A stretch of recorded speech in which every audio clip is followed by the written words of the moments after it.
15 साल का बच्चा नहीं हूं मैं। क्या नसीहतों की जरूरत है मुझे? कुछ तो मुझे खुद भी करने दिया करे बाबा।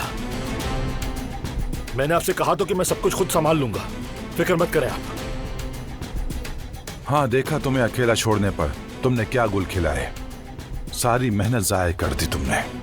आप बताएं क्या करता मैं? क्या किसी कातला से शादी कर लेता? बमुश्किल बचा हूं मैं, शुक्र अदा कीजिए।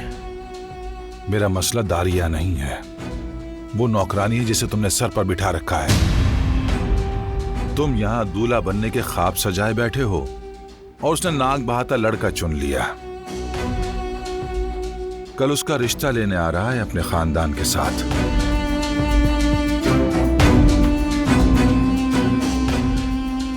अरे गुल साहिबा, मुबारक हो आपको।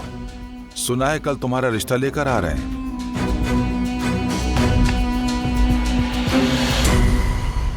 शुक्र है कि अब तुम अपना भी घर बसा लोगी। मेरे बेटे की किस्मत भी जागेगी इंशाअल्लाह।